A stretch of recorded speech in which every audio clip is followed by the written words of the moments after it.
Assalomu alaykum aziz do'stlar, qadrli tomoshabinlar. Bugun biz bilan juda muhim, hatto aytish mumkinki, hayotiy ahamiyatga ega bo'lgan bir mavzu haqida gaplashamiz, ayniqsa keksa avlod vakillari. Hurmatli nafaqaxo'rlarimiz uchun bu ma'lumot oltindan qimmat. Ko'pchiligingiz nafaqa ustiga qo'shimcha mablag', ya'ni nadbavka olishingiz mumkinligini bilasiz. Ammo oxirgi paytlarda bu masalada jiddiy o'zgarishlar yuz berdi.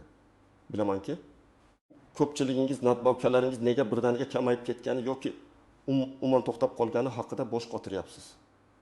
Bu videoni oxirigacha diqqat bilan ko'ring, chunki unda sizning cho'ntagingizga to'g'ridan-to'g'ri ta'sir qiladigan, hatto moddiy ahvolingizni butunlay o'zgartirib yuboradigan ma'lumotlar bor. Hozirda kanalga obuna bo'ling va videoga like bosing. Bu videoni iloji boricha ko'proq odam ko'rishi uchun juda muhim.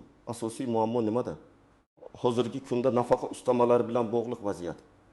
Qadrli tomoshabinlar, avvaliga nafaqa ustamalarini olish jarayoni nisbatan soddaroq edi, ayniqsa ko'plab eski nafaqaxo'rlarimiz uchun. Ko'pincha pensiya jamg'armasi xodimlari bitta asosiy hujjat, masalan, mehnat daftarchasini ko'rib chiqib yoki shaxsiy yig'ma jildagi mavjud ma'lumotlar asosida ustamalarni avtomatik ravishda hisoblashardi. Ba'zi hollarda hatto ayrim ma'lumotlar yetishmasa ham ishonch tamoyili ustun kelib, fuqaroning og'zaki ko'rsatmalari ham qisman inobatga olinardi. Tizim ancha markazlashmagan va qog'ozbozlikka asoslangan edi.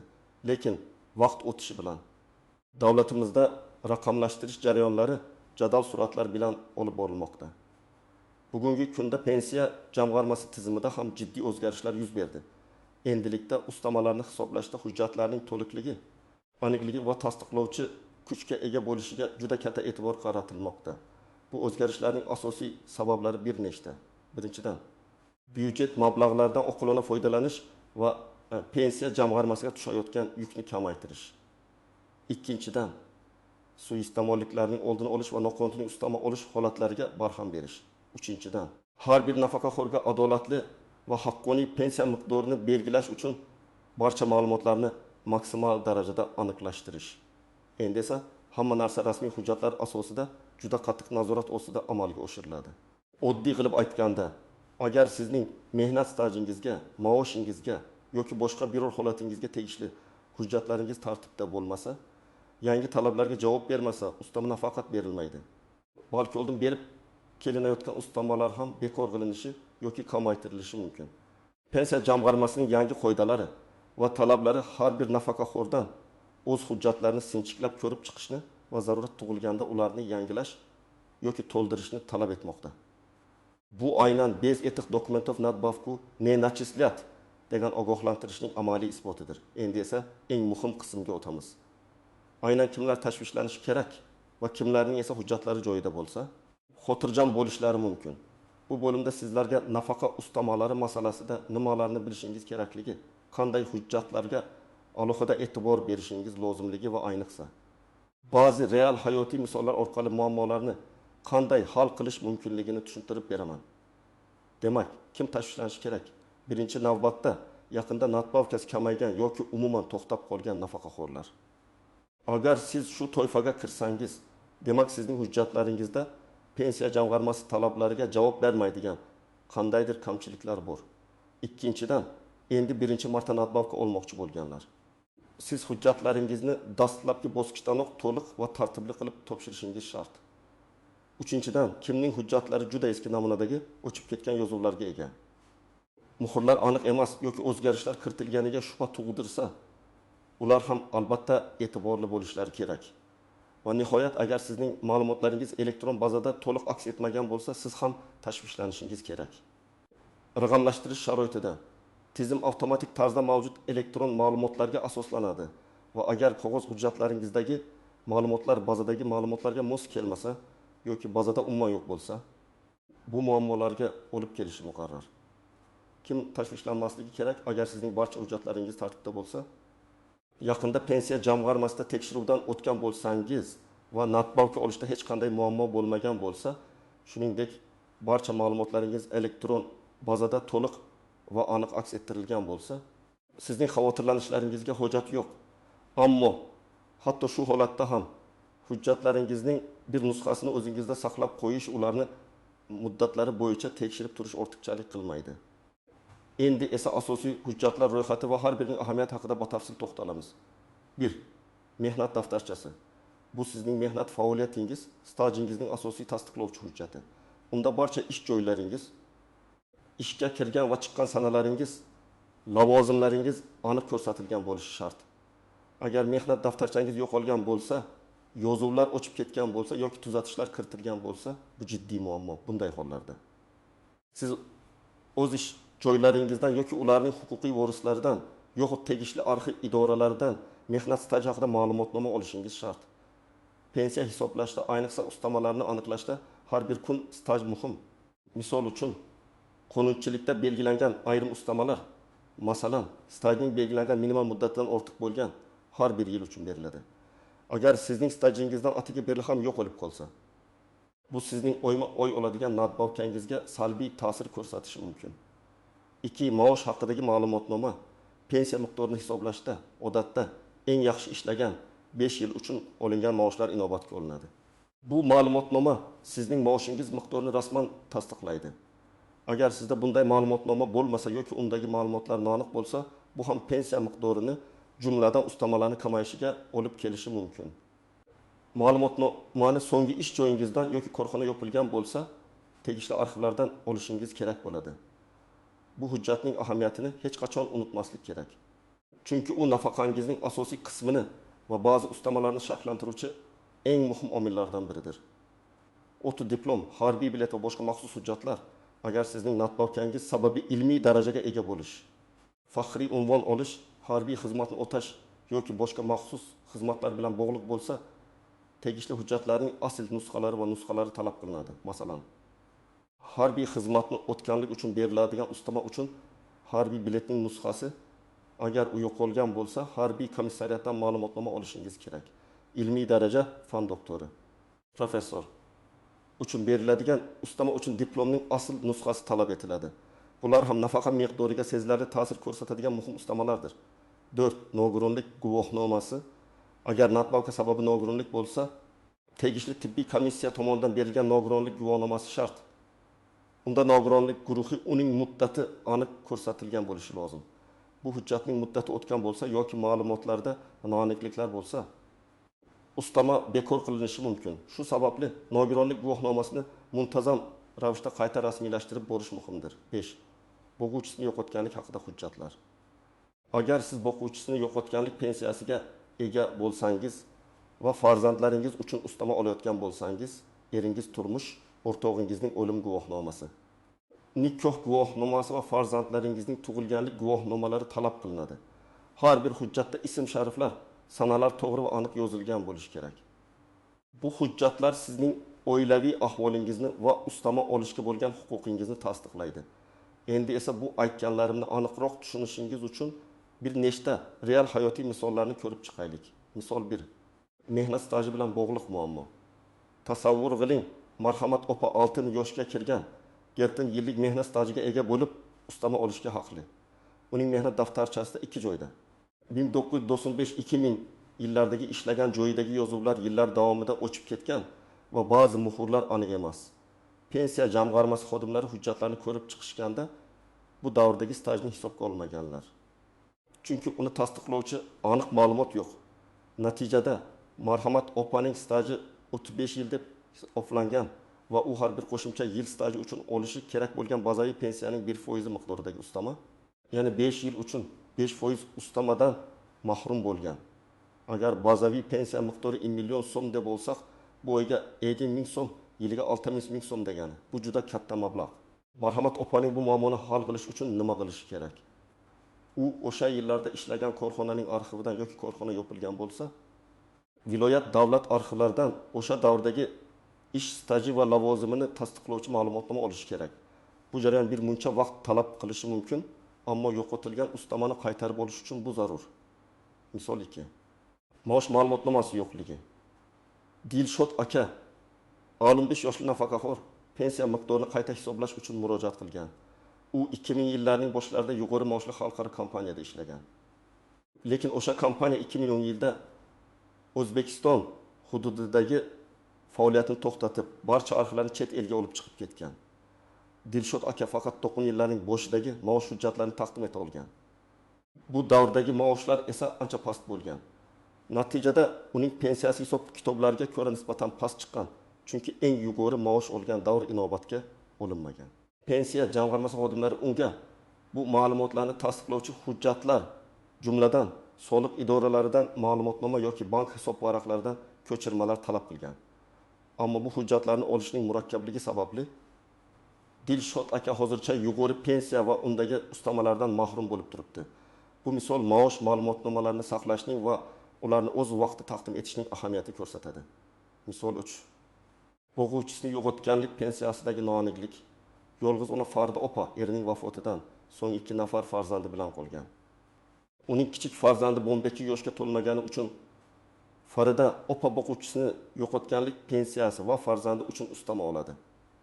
Biroq pensiya jamg'armasi xodimlari Farida opaning hujjatlarini qayta ko'rib chiqish jarayonida. Uning nikoh guvohnomasidagi familiyasi pasportidagidan biroz farq qilishini aniqlaganlar. Nikoh guvohnomasida Karimova, pasportda esa Karimova Ahmedova. Bu kichik xato Farida opaning farzandi uchun oladigan ustamasiga shubha tug'dirgan va hujjatlar to'g'rilanmaguncha ustamani to'lashni vaqtincha to'xtatganlar. Farida opaning bu muammoni hal qilish uchun FSHDG bo'limiga murojaat qilib, nikoh guvohnomasiga tuzatish kiritishi yoki familiyasining o'zgarishini tasdiqlovchi hujjatni taqdim etishi talab qilinadi. Bu hatto kichik bir harfda xato ham qanchalik jiddiy muammolarga olib kelishi mumkinligini ko'rsatadi. Aziz tomoshabinlar, yuqoridagi misollardan ham ko'rinib turibdiki, har bir hujjatning to'g'ri va aniq bo'lishi juda muhim. Endi esa ba'zi bir istisnolar. E'tibor berish lozim bo'lgan jihatlar va uncha aniq bo'lmagan nuanslar haqida gaplashaylik. Birinchidan, hujjatlar yo'qolgan bo'lsa nima qilish kerak? Mehnat daftarchasi, maosh ma'lumotnomalari yoki boshqa muhim hujjatlar yo'qolishi ko'p uchraydigan holat. Bunday vaziyatda darhol harakat qilish lozim. Agar mehnat daftarchasi yo'qolgan bo'lsa, siz avvalgi ish joyalgan bo'lsa, siz avvalgi ish joylariga yoki ularning huquqiy vorisi bo'lgan tashkilotlarga murojaat qilishingiz kerak. Agar korxona tugatilgan bo'lsa, siz viloyat arxivlariga, yagona darcha markazlariga murojaat qilib, ish staji to'g'risida ma'lumotnoma so'rashingiz mumkin. Bu ma'lumotnomada sizning ishlagan davringiz, lavozimingiz va maoshingiz ko'rsatilgan bo'lishi kerak. Shuni unutmangki, hujjatlarning nusxasi emas, balki asl nusxasi yoki tasdiqlangan dublikati har doim muhimroq. Pensiya jamg'armasi xodimlari ko'pincha asl hujjatlarni ko'rib chiqishni talab qilishadi. Ikkinchidan, hujjatlardagi xatolar va ularni tuzatish. Yuqorida Farida opaning misolida ko'rganimizdek, ism sharifdagi kichik bir harf yoki sanadagi noaniqlik ham muammoga aylanishi mumkin. Agar sizning hujjatlaringizda bunday xatolar mavjud bo'lsa, ularni tuzatish uchun tegishli idoralarga murojaat qilishingiz kerak. Masalan, ism sharifdagi xatolarni FHDYO bo'limlari orqali tuzatish mumkin. Agar FHDYO bunday tuzatishga vakolatli bo'lmasa yoki ma'lumotlar arxivida mavjud bo'lmasa, siz sudga murojaat qilib, yuridik faktni aniqlashingizga to'g'ri kelishi mumkin. Bu jarayon bir muncha uzoq va murakkab bo'lishi mumkin. Ammo nafaqangizni va ustamalaringizni saqlab qolish uchun bu zaruriy qadamdir. Uchinchidan, avtomatik hisoblash tizimi va uning kamchiliklari. So'nggi yillarda pensiya jamg'armasi ko'plab ma'lumotlarni elektron bazaga kiritib, pensiyalarni avtomatik hisoblash tizimini joriy qildi. Bu tizim ko'p qulayliklar yaratadi. Ammo har doim ham to'liq va to'g'ri ishlayvermaydi. Ba'zida elektron bazadagi ma'lumotlar eskirgan, noto'g'ri yoki umuman mavjud bo'lmasligi mumkin. Agar sizning holatingizda ham shunday bo'lsa, sizning huquqlaringiz buzilmasligi uchun albatta pensiya jamg'armasi xodimlari bilan bog'lanib, qog'oz hujjatlaringiz asosida qayta hisoblashni talab qiling. Raqamlashtirishning afzalliklaridan biri shundaki, xatolarni tezroq aniqlash mumkin. Ammo kamchiligi shuki, tizim faqat unga kiritilgan ma'lumotlarga asoslanadi. Inson omili ba'zida chetda qoladi. Shuning uchun o'zingizning hujjatlaringizni nazorat qilishni hech qachon to'xtatmang. 4-dan, internetdagi yordamchilardan ehtiyot bo'ling. Afsuski, bugungi kunda internetda pensiya ustamasini osongina olib beraman, hujjatlaringizni qisqa muddatda rasmiylashtirib beraman degan firibgarlar ko'p. Ularning tuzog'iga tushib qolmaslik uchun har doim faqat rasmiy davlat organlariga, ya'ni pensiya jamg'armasiga, arxivlarga, FHDYO bo'limlariga murojaat qiling. Ularning rasmiy saytlari va telefon raqamlari mavjud. Hech qachon shaxsiy ma'lumotlaringizni, bank kartangiz ma'lumotlarini notanish shaxslarga bermang. 5-dan ustamalarni hisoblashdagi muddatlar. Ba'zi ustamalar uchun murojaat qilish muddatlari mavjud bo'lishi mumkin. Masalan, nogironlik guvohnomasining muddati o'tgan bo'lsa, uni o'z vaqtida qayta rasmiylashtirish kerak. Aks holda ustama to'lanishi to'xtatiladi. Shuningdek, hujjatlardagi o'zgarishlar yoki yangi ustama olishga bo'lgan huquq paydo bo'lganda imkon qadar tezroq murojaat qilish muhim. Har qanday kechikish sizni ma'lum miqdordagi mablag'dan mahrum qilishi mumkin. 6-dan, qaysi ustamalar uchun qanday hujjatlar talab etiladi? Keling, qisqacha ko'rib chiqaylik. Yosh ulug'lar uchun, masalan, daksni yoshdan oshganlar odatda faqat pasport talab qilinadi, chunki bu ma'lumotlar avtomatik tarzda mavjud. Qaramog'idagi shaxslar uchun farzandlarning tug'ilganlik guvohnomalari, nikoh guvohnomasi agar bo'lsa, boquvchining o'lim guvohnomasi, mehnat staji uchun mehnat daftarchasi, arxiv ma'lumotnomalari, ish stajini tasdiqlovchi boshqa hujjatlar, ilmiy daraja, davlat mukofotlari uchun tegishli diplomlar, guvohnomalar, ko'krak nishonlari, maxsus xizmatlar uchun, masalan, harbiy xizmat, kon ishlari, harbiy bilet, maxsus kasbga tegishli guvohnomalar, tibbiy xulosalar. Hurmatli tomoshabinlar, endi esa amaliy maslahatlarga o'tamiz. Siz nima qilishingiz kerak? Qadam-baqadam aniq ko'rsatmalar beraman. 1-qadam. Barcha mavjud hujjatlaringizni to'plang. Bu pasportingiz, mehnat daftarchangiz, tug'ilganlik guvohnomalaringiz, nikoh va ajralish guvohnomalari, vafot etgan yaqinlaringizning o'lim guvohnomalari, maosh haqidagi ma'lumotnomalar, agar mavjud bo'lsa, diplomlaringiz, harbiy biletingiz va boshqa har qanday sizda bor bo'lgan davlat tomonidan berilgan rasmiy hujjatlar bo'lishi kerak. Bularni bir joyga yig'ib oling. 2-qadam. Ularni diqqat bilan ko'rib chiqing. Har bir hujjatdagi ism sharifingiz, tug'ilgan sanangiz, sanalar, muhrlar, imzolar aniq va to'g'riligiga ishonch hosil qiling. Hujjatlarda biron-bir o'chirilgan, chiziq tortilgan, tuzatilgan joylar bormi? Yozuvlar tushunarsiz emasmi? Muhrlar aniq bosilganmi? Agar biron-bir noaniqlik yoki kamchilikni topsangiz, darhol keyingi qadamga o'ting. 3-qadam. Agar shubhali joy bo'lsa yoki hujjat yetishmasa, darhol harakatni boshlang. Mehnat daftarchasidagi kamchiliklar uchun. Agar mehnat daftarchangizda o'chirilgan yozuvlar, aniq bo'lmagan muhrlar bo'lsa yoki u yo'qolgan bo'lsa, siz avvalgi ish joyingizning vorisi bo'lgan tashkilotga murojaat qilishingiz kerak.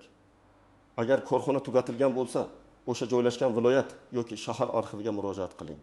Hozirgi kunda davlat xizmatlari markazlari orqali ham bu turdagi ma'lumotnomalarni so'rash mumkin. Bu jarayon biroz vaqt talab qilishi mumkin. Shuning uchun kechiktirmasdan boshlang. Maosh ma'lumotnomasi uchun. Agar pensiya hisoblashda inobatga olinishi kerak bo'lgan, siz uchun eng foydali bo'lgan 5 yillik maosh to'g'risidagi ma'lumotnoma yo'q bo'lsa, oxirgi ish joyingizga yoki o'sha korxona yopilgan bo'lsa, uning arxiviga murojaat qiling. Ba'zi hollarda soliq idoralari yoki banklardan ham maosh harakatlari haqida ma'lumot olish mumkin. Shaxsiy ma'lumotlardagi xatolar uchun pasportingizda tug'ilganlik, nikoh yoki o'lim guvohnomalarida ism sharif, familiya, ota ismidagi harflarning noto'g'ri yozilganligi kabi xatolarni bartaraf etish uchun yashash joyingizdagi fuqarolik holati davlatnomalarini qayd etish FHDY bo'limiga murojaat qiling. Agar FHDY bo'limi bu xatoni tuzata olmasa, siz yuridik faktni aniqlash uchun sudga murojaat qilishingizga to'g'ri keladi.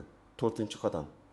Barcha hujjatlar to'liq va tartibda bo'lganda, ularning asl nusxalari bilan yashash joyingizdagi pensiya jamg'armasining hududiy bo'limiga murojaat qiling. Hujjatlarning barcha nusxalari tasdiqlangan bo'lishi lozim. 5-qadam. Murojaat shakliga alohida e'tibor bering. Arizangizni yozma ravishda 2 nusxada tayyorlang. Bitta nusxasini pensiya jamg'armasi xodimiga topshirib, ikkinchisiga esa qabul qilgan xodimning imzosi, arizaning qabul qilingan sanasi va muhrini qo'ydirib oling. Bu kelajakda yuzaga kelishi mumkin bo'lgan har qanday muammolarning oldini oladi va sizning murojaatingiz rasman qabul qilinganligini tasdiqlovchi hujjat bo'lib xizmat qiladi. Qaysi davlat organlariga murojaat qilish kerakligini yana bir bor umumlashtirib o'taman. Asosiy murojaat joyi O'zbekiston Respublikasi Moliya vazirligi huzuridagi pensiya jamg'armasining hududiy bo'limlari. Mehnat staji va maosh ma'lumotlari uchun viloyat va shahar davlat arxivlari, korxonalarning kadrlar bo'limlari yoki ularning huquqiy vorislari. Shaxsiy hujjatlardagi xatolar va ularni tuzatish uchun fuqarolik holati dalolatnomalarini qayd etish FHDY bo'limlari. faktni aniqlash talab etilsa, sud organlari ba'zi hujjatlarni onlayn so'rash uchun yagona interaktiv davlat xizmatlari portali My Bankogubuz. Xulosa qilib aytadigan bo'lsak, aziz do'stlar, bugungi kunda nafaqa ustamalarini olishda hujjatlarning to'liqligi va aniqligi hal qiluvchi ahamiyatga ega. Sizning moddiy ahvolingiz, qo'shimcha daromadingiz aynan shu hujjatlarga bog'liq. Pasiv bo'lib turish o'zlari hisoblab berar deb kutish noto'g'ri. Pensiya jamg'armasi sizning hujjatlaringizni rasmiy ma'lumotlar bazalariga kiritilgan ma'lumotlar bilan solishtiradi va faqat rasman tasdiqlangan ma'lumotlar asosida qaror qabul qiladi. Shuning uchun o'z huquqlaringizni bilish va ulardan faol foydalanish juda muhimdir. Bu videoni yaqinlaringizga, do'stlaringizga, ayniqsa keksa avlod vakillariga ulashing. Axir bu ma'lumot kimningdir? Nafaqasini saqlab qolishi yoki hatto oshirishga yordam berishi mumkin. Izohlarda o'z fikrlaringizni, savollaringizni yozib qoldiring. Men ularga javob berishga va sizlarga yordam berishga harakat qilaman. Videoga like bosing va kanalga obuna bo'ling.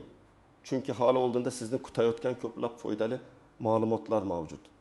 O'zingizni va yaqinlaringizni asrang. Keyingi videolarda ko'rishguncha.